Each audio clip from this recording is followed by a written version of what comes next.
Hey, good morning. Thank you for that illustrious introduction, and let me just say to you, lower your expectations. So, it's really cool to be here on a Saturday morning and see this many people turn out for science policy on Saturday in the morning that happened after Friday night.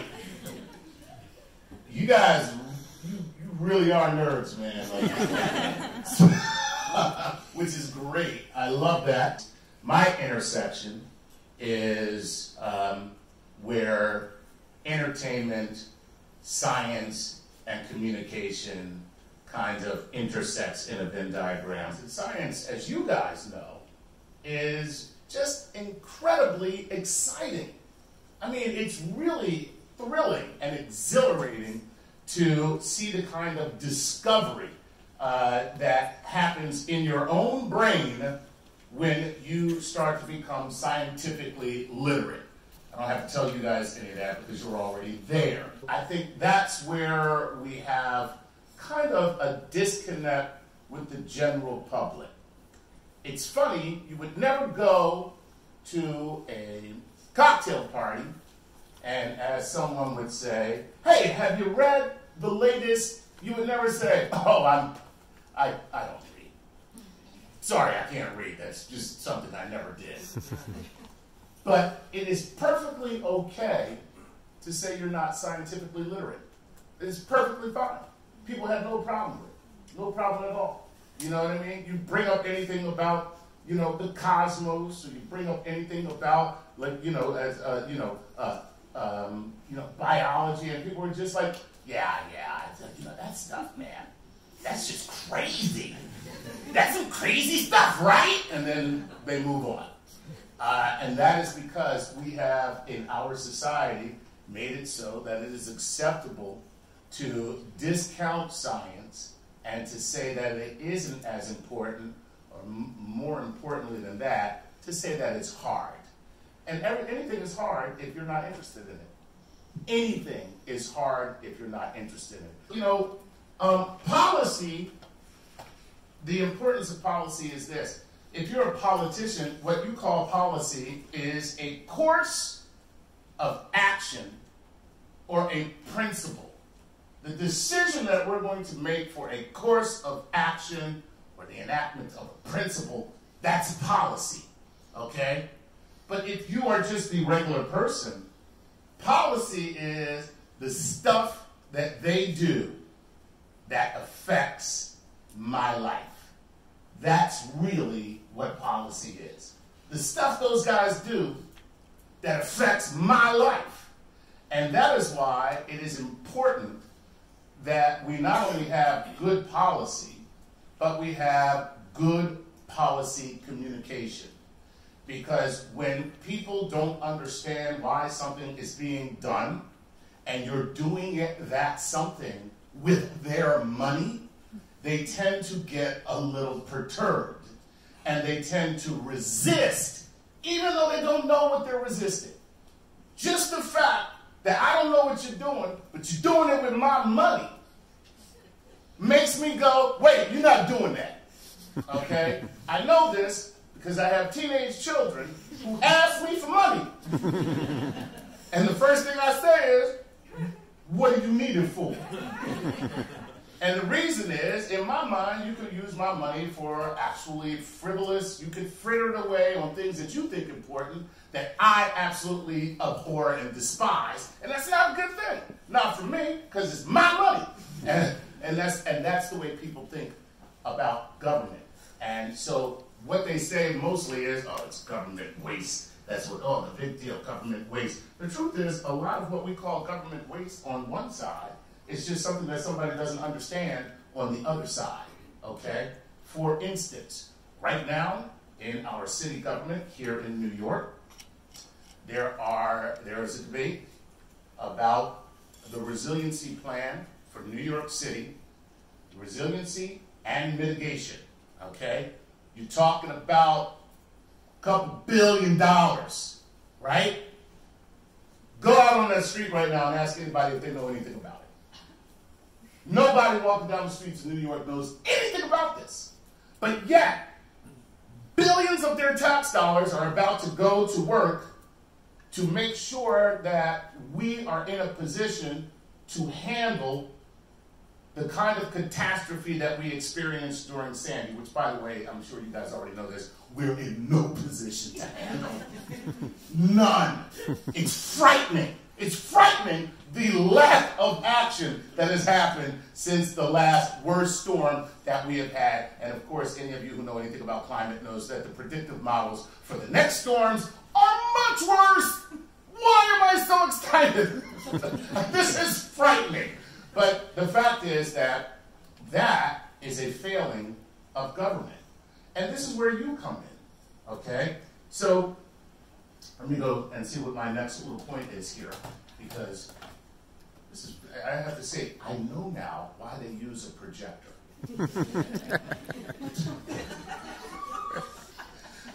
So why science? Why science? Science should inform policy. Why? Because when science informs policy, you know what you end up with? Good policy.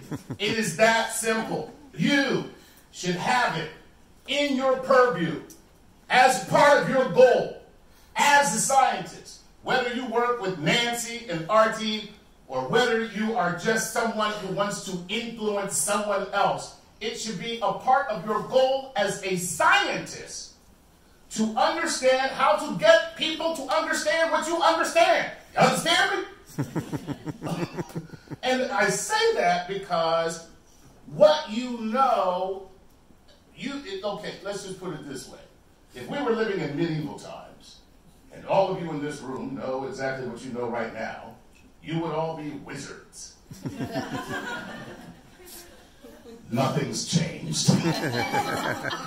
Nothing has changed, people. As much as you would like to think. You're the wizards, okay? Why do you think all of we science geeks love Harry Potter? Because we know that deep down inside, we are Harry Potter, okay? That's all there is to it. So science should inform policy, and the reason why science should inform policy is because science is future experience now, without having to go through the experience.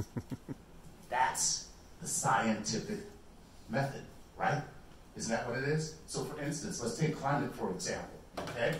So I was up at Columbia University, right? Looking at some of the models that they're doing and things. So here's the deal. Of course, I'm not a scientist. And I'm just like, well, how do you know they work? And he said, oh, it's real simple. What we do is take the information from stuff that's already happened. We feed it in. It mathematically spits out the thing that actually happened. We know, well, look at that. It's not like it's not like we told it. All we did was give it the information. And it told us. So therefore, we can only deduce that it will happen that way in the future. This model actually works. That's amazing, right? It's so simple for you to understand that, but you got to explain that to a person who is just a regular person who wants to understand, how can you tell me that we need a seawall because this level of sea rise will happen at this particular point in time, right? So that is the purpose of science informing policy. Science is future experience now without having to go through the experience, and that's why having your voice in the room when people are making decisions about other people's money, your voice will be the voice that causes the actual, the reason. They'll be able to actually give people a reason, because that's what people want when it comes to their money. Without counsel, purposes are disappointed, but in the multitude of counselors, they are established. That is kind of your job. Outside of your, listen, this is the world that we live in, okay? Everything that you were doing is so important. And it always has been, it's just been made manifest, okay? And with Without communication, people can't know how important what you do really is. Without communication, people cannot understand the significance of your work, how it affects their lives. The things that you're working on affects people's lives, okay? RT was talking about your research in cancer, all right? My mother died of cancer. That's, you're late. I know that was uncomfortable. I'm a comedian. Yeah, that wasn't uncomfortable for me. It's all right. People were just like, oh my God. That's his mother. So the idea is this. Having you in the room as a counselor allows people to make better decisions, okay? Having you in the room as a counselor can depoliticize many of the issues that are political right now. Namely, for me, it's climate. That's my big thing. My big thing is climate, and that's only because it's, the existential threat to the globe. But other than that, I'm interested in it, so for those reasons. And here's the deal. Right now, you look at what's happening in Australia, right? You do know that their prime minister is still not admitting that this is indeed directly connected to climate change, right? And why can he do that? He can do that because I guarantee you that you guys are not in the room. You know what's in the room? Fossil fuel industry and money. And listen, we don't have money. What we have is knowledge. And so if you're not using knowledge to combat the fact that there are people with money trying to silence knowledge, then we've lost this fight already. So when politicians deny, their constituents deny. Believe it or not, politicians are leaders, whether you want them to be or not. People follow politicians, okay? And sometimes with, what can I say, disastrous, scary, frightening results. I'm not talking about anybody in particular. It's a hoax. So, I don't want to get political. Which, by the way, the reason why I don't want to get political, climate is not political. It's not a political issue. All right? Unfortunately, it's been made into a political issue. So that means that we have to learn how to communicate that and any other policy that has been politicized. We have to be able to give that information scientifically without making it political, but at the same time, stomping out people who want to obfuscate the issue. And it doesn't make a difference what that issue is, whether it's lead paint in public housing or the reduction of greenhouse gases because we need electric vehicles for city buses. It doesn't make a difference what it is. If somebody is trying to obfuscate that issue, all right, and politicize it, that's kind of what we have to do in the room here, is take it and let them know it is not political, all right? So, and I tell people all the time, gravity doesn't care if you are a Republican or a Democrat.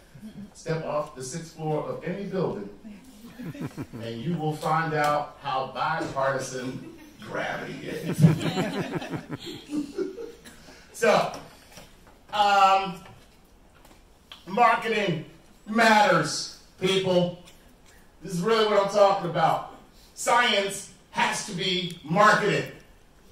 Marketing, no matter how good the product is, it must be marketed. I guarantee you, most of the people in this room have an iPhone. And they love that iPhone. And they're just like, I have an iPhone, and this iPhone is amazing. And you have an Android, and I look down on you. But the fact is, you know what we see every day, somewhere, whether it is online, a billboard, on television, somewhere, you know what you see every day? An ad for an iPhone. Because I don't care how good an iPhone is, the people at Apple know this. We have to continually tell you how good the iPhone is, even though you already love it. Okay? It's kind of like being married. Try not telling your wife you don't love her. See how long that can go. It's been a year. Doesn't happen, right? You gotta continually reinforce. Marketing, no matter how good the product is, it must be marketed. Here's the problem with scientists. I'm right.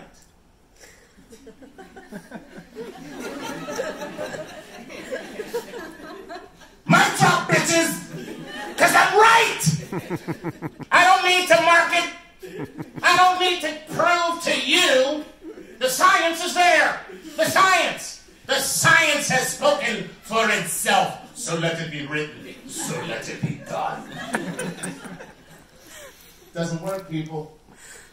Gotta market. Gotta market what you find. Gotta market. Gotta market. Because if you don't, it doesn't make a difference. Nobody's going to know. Nobody's going to care. I have an example here. Obamacare. Loved and hated. When was it hated? Nobody knew anything about it. Right? People hated it. Okay? Hated it. Now, you tell somebody you're going to take away their health care, and they want to slit your throat. So it went from hated to loved simply because the government had to take time to show you that this was worthwhile. And so marketing is a very big part of what you guys have to do. So policy communication and science communication, kind of the same thing as far as I'm concerned. And so my plea to you, especially if you are a student, doesn't mean it has to be a part of your course curriculum. Any way that you can, please take a course on communication, on how to tell people what it is that you know in a way that they can relate to it. That's the important thing. To be able to speak to people in a way that they can relate to it. That is why, for me, that's entertainment. For me, it's taking entertainment and laughter and being able to connect to somebody, whatever it is that I want them to connect to, through entertainment and laughter. You can find your own way to do that, and it is incumbent upon you to do so. It is your obligation and your responsibility as a good scientist, because that is the world that we live in now. We are living in a dangerous time now, where people are it used to be like, wow, that stuff is crazy, right? It's so hard. Oh, it's beyond me. That used to be, and now, you know what people are saying? Man, that's bullshit. This is the world we live in now. People are straight up looking at scientific facts,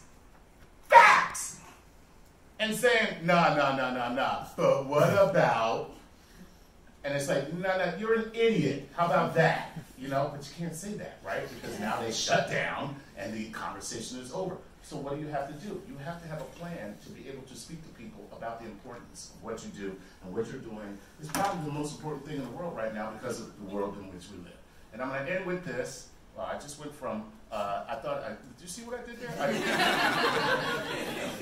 I just had a little teeny stroke. That was amazing. Okay. This is Walt Disney. Knows a little something about entertainment. Okay? This is a man who has created a magical kingdom that stands to this day. And here's his quote, and I'm going to leave you with this. I would rather entertain and hope that people learn something than educate people and hope they were entertained. So you see the juxtaposition of that. And the reason is this, quick brain science, okay? I'm sure there's some neuroscientists here who'll be able to back me up on this, okay? Quick brain science.